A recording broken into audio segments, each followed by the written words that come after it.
हमारे साथ जुड़े रहने के लिए न्यू न्यूज के YouTube चैनल को सब्सक्राइब कीजिए, साथ ही बेल आइकन को दबाइए न्यू न्यूज की खबरें सबसे पहले देखने के लिए। इस वक्त हमारे साथ मौजूद हैं भाजपा सरकार के राज्य मंत्री ठाकुर रघुराज सिंह जी, जो कि आज मथुरापुर दौरे पर हैं। हमारी आपसे कुछ बात होंगी समसामयिक मुद्दों पर, जो कि कुछ ज्वलंत मुद्दे भी हैं। मंत्री जी, जिस तरीके से बुलंदशहर में एक बहुत बड़ी घटना हुई है और इस घटना से अगर हम आकलन करें तो कानून व्यवस्था ध्वस्त होती हुई नजर आ रही है, क्या कुछ कहेंगे इस पूरे घटनाक्रम को लेकर? नहीं, ऐसा नहीं है। अगर कानून व्यवस्था ध्वस्त होती तो तत्काल इतने अपराधी या ऐसे षड्यंत्रकारी पकड़े नहीं जाते, नंबर 1। नंबर 2, कानून व्यवस्था ध्वस्त होती तो बहुत जल्दी मॉब को कंट्रोल नहीं कर सकते थे। पूर्ववर्ती सरकार में देख रही है, मुजफ्फरनगर कांड 3 महीने चला था, 3 महीने, और ये केवल कुछ ही घंटों में समाप्त हो गया। लेकिन किसी के दिल में आघात करोगे, छेद करोगे, यानी गौ मांस अगर हिंदुओं के क्षेत्र में डालोगे, ये प्राइवेट ढंग से कुछ लोगों ने ऐसा किया जिससे कि हिंदू भड़के और ऐसी परिस्थिति बने हिंदू मुसलमान का बन जाए।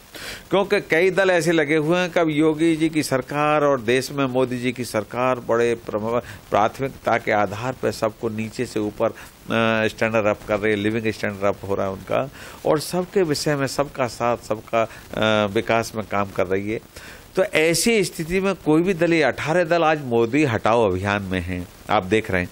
क्योंकि चाणक्य जी ने कहा, यदि आपने चाणक्य जी का वो पढ़ा हो, कोई भी ईमानदार राजा होगा उसके विपरीत सारे विरोधी हो जाएंगे। आज 18 दल सारे मोदी के विरोधी हैं, चूंकि ईमानदार शासक जब होगा स्वाभाविक उसके विरोध में आ जाएंगे। ऐसी स्थिति में आपने देखा होगा हम सबके साथ काम कर रहे हैं, हमने सबका साथ सबका विकास लिया है।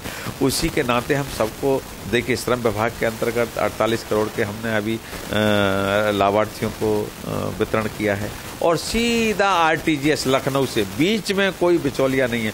पूर्ववर्ती सरकारें चेक देती थी, चेक में पहले ले लेती थी। हमारे यहाँ ना हमारा कोई मतलब है न किसी और का है, कंप्यूटर में फीड हुआ और फीड से सीधे डायरेक्ट चला गया। एक सवाल और आपसे है कि जिस तरीके से घटना हुई, आप कह रहे हैं कि ये साजिश है, सरकार कह रही है कि साजिश है, तो साजिश अगर की तो साजिश को रोक पाने में कहीं न कहीं प्रशासन फेलियर हुआ। कुछ साजिश ऐसी होती हैं जैसे कि छुपे रुस्तम के रूप में। अब जैसे उन्होंने वहाँ पर एक धर्म का कार्यक्रम चल रहा है वहीं बगल में, तो ये चाहा कि कैसे भी हिंदू मुसलमान बहुत बड़े पैमाने पर हो जाए, जिससे कि योगी सरकार बदनाम विश्व में हो जाएगी। लेकिन आप देखिए, 15 लाख लोगों की आबादी का वो नगर बसा। मुस्लिम में कहने में कोई बुराई नहीं है, लेकिन कहीं भी हमने कोई भी ऐसी परिस्थिति नहीं हुई। नहीं तो होता क्या था, पूर्ववर्ती सरकारों में हिंदुओं को भड़का दिया, मुसलमानों को भड़का दिया, क्रिश्चियनों को भड़का दिया, सरदारों को ऐसी परिस्थिति में लोग शासन करते थे। लेकिन योगी जी, आदरणीय योगी जी, आदरणीय मोदी जी, उन्होंने ये सब खत्म कर दिया है।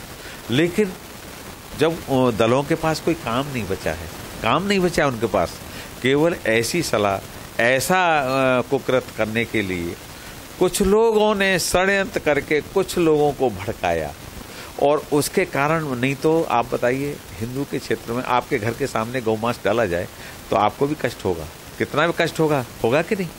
तो ऐसी स्थिति में मैं ये कहता हूँ कि अगर योगी जी की सरकार चौकन्नी न होती, ये दुर्भाग्य रहा कि इंस्पेक्टर चले गए, बहुत अच्छे इंस्पेक्टर थे, मथुरा में भी रहे।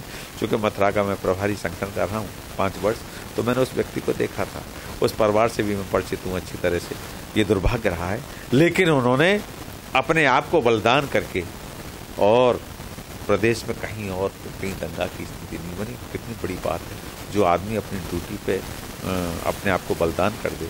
मैं कहता हूँ ऐसे शहीद को नमन करता हूँ, उसके परिवार को नमन करता हूँ। सवाल ये भी है कि जिसमें बताया जा रहा है कि छात्र की मौत भी उसमें हुई, बताया भी जा रहा है कि वो पुलिस की गोली से हुई। एक तरफ आप बलिदान की बात कर रहे हैं, दूसरी तरफ एक छात्र की मौत की बात कर रहे हैं। प्रशासन पूरा फेल होता है, मॉब कंट्रोल नहीं होती है, तो कहीं न कहीं सिस्टम में, यानी कि कंट्रोल पावर में कमी है, प्रशासन की व्यवस्था है वो चूक है। नहीं, कंट्रोल पावर में अगर कमी होती तो मॉब रुकता नहीं, फिर तो वो आपराधिक रूप ले लेता। लेकिन वो कंट्रोल पावर अच्छी थी, इस कारण बहुत जल्दी समाप्त हुआ, नहीं तो साहब समाप्त है, एक इंस्पेक्टर की मौत होती है, एक छात्र मर जाता, आप कह रहे हैं जल्दी समाप्त हो गया। मैं आपसे इस बात को कहना चाहूंगा, ये जांच का विषय है। मुजफ्फरनगर कांड 3 महीने चला था और 8 महीने लोग टेंटों में रहे थे। ऐसी स्थिति नहीं होने दी योगी जी ने। 8 महीने टेंटों में रहे थे वो लोग, मैंने स्वयं देखे शरणार्थी बेचारे, उन्होंने कैसा जीवन यापन किया है। इसलिए भारतीय जनता पार्टी की सरकार तुरंत एक्शन लेती है, एकदम एक्शन लेके उन्होंने उसको अपराध को कंट्रोल किया है। और मैं ये कहूँगा कि हमारे अधिकारियों ने भी बहुत मुस्तैदी से काम किया है, तत्काल प्रभावी कार्रवाई आसपास की फोर्स, क्योंकि देखिए मॉब के साथ इतनी फोर्स नहीं होती कि एक साथ मॉब तो कभी भी इकट्ठा हो सकता है, लेकिन फोर्स को इकट्ठा करने इधर से आना उधर से आना तो टाइम तो लगता है, स्वाभाविक टाइम। जिस तरीके से भाजपा सरकार जब आई थी, करप्शन और कानून व्यवस्था बेहतर बनाने की बात की, करप्शन को खत्म करने की बात कही थी, लेकिन क्या आप मान रहे हैं कि करप्शन पूरी तरह खत्म हो चुका है? देखिए, मैं ये नहीं कह सकता कि 100% करप्शन खत्म हुआ है, लेकिन ये मैं अतिशयोक्ति नहीं होगी कि करप्शन योगी की सरकार में अपने उस पर आया है, एकदम जैसे कहते हैं ना किसी को गला घोंट दिया, वैसी स्थिति है। आज योगी जी ने करप्शन का गला घोंटा है, गला घोंट दिया है। बहुत लोग तड़प रहे हैं, बहुत लोग परेशान हैं, दुखी भी हैं कि करप्शन नहीं हो पा रहा है। जो दुखी हैं वो कौन सी कैटेगरी के लोग हैं? आपको पता है कि वो अफसर दुखी हैं या कोई राजनेता दुखी है? अब मैं इस विषय में इसलिए नहीं कहूँगा कि कभी कभी कुछ गरीब है, मजदूर है, जो रोजाना खा कमा के ला रहा है वो दुखी है। आज मैं कोई अधिकारी दुखी है, राजनेता दुखी है? मैं आपको बताना चाहूँगा, मैं जिस दिन से बना हूँ 4 महीने मुझे हुए, 46,000 किलोमीटर बाई रोड चला हूँ और बाकी 10 दिन आपके वेस्ट बंगाल गया हूँ बाई एयर, 10 दिन मध्य प्रदेश गया हूँ, 10 दिन राजस्थान गया हूँ। तो हमारे यहाँ कोई भी मंत्री, कोई भी व्यक्ति खाली नहीं बैठा। सरकार गांव जा रही है। पहले आपने कभी देखा था कि उज्ज्वला योजना के अंतर्गत गैस सिलेंडर गांव में देने जा रहे हैं? ये सरकार जा रही है, मंत्री जा रहा है गांव में देने के लिए। पहले आपने देखा होगा एक बार सरकार चुन गई, 5 साल के बाद ही आते थे लोग, लेकिन अब ऐसा नहीं है। हम लोग, हमारे कार्यकर्ता, हमारा संगठन सारा का सारा नीचे जा रहा है, बूथ लेवल पर हम लोग जा रहे हैं। अभी हम लोगों ने पदयात्रा की बूथ लेवल पर, हम जैसे मंत्रियों ने भी बूथ लेवल पर पदयात्रा की। ये किसी की हैसियत नहीं और दलों की। कांग्रेस ने इतना लंबा सा कभी बूथ लेवल पर मंत्री नहीं किया, और सपा ने कभी बूथ लेवल पर नहीं किया, बसपा ने कभी बूथ लेवल पर नहीं किया। हम बूथ लेवल पर इसलिए जा रहे हैं सीना चौड़ा करके कि हम उनके लिए काम कर रहे हैं। हो सकता है छोटी मोटी गलतियां हमसे भी होती होंगी कार्य करने में, लेकिन हमारा कोशिश ये है कि नीचे वाले को उनका लिविंग स्टैंडर्ड अप करें। कैसे करें? जैसे हमने अभी 48 करोड़ रुपए हमने श्रमिकों के परिवार को बांटे हैं अलीगढ़ में, अभी 1 महीने पहले। यहाँ भी एक योजना ऐसी बन रही है और वो योजना होगी तो आपके सामने होगी। तो बंधुओं, मैं तो आपके माध्यम से, लोकतंत्र के चौथे स्तंभ हैं आप, आपके माध्यम से कहना चाहूँगा, जो हमने किया है 50 साल में किसी सरकार ने नहीं किया, 60 साल में किसी सरकार ने नहीं किया। कभी सोच नहीं थी कि मजदूर को, मेरे विभाग में जीने से लेकर अंत्येष्टि तक हम उसको धन देते हैं और सीधा RTGS के माध्यम से दे रहे हैं। इसमें कहीं कोई बिचौलिया नहीं है।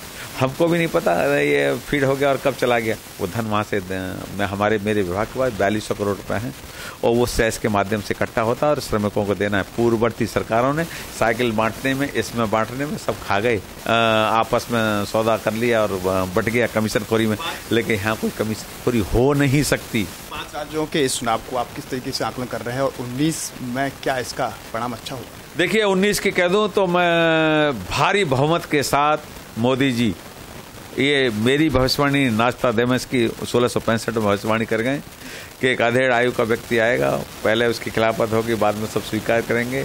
20 साल लगातार उन्हें प्रधानमंत्री रहना है। तो इसलिए भारी बहुमत के साथ, इससे भी बड़ा बहुमत मिलेगा, सरकार बनेगी।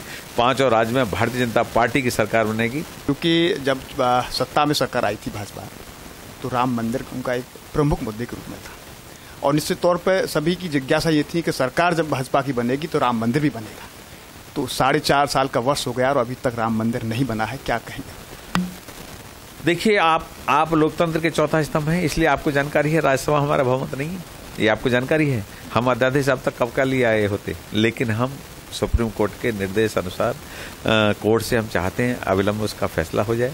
माननीय उच्च न्यायालय से भी आग्रह करते हैं कि अविलंब उसका फैसला हो जाए, बहुत बढ़िया रहेगा।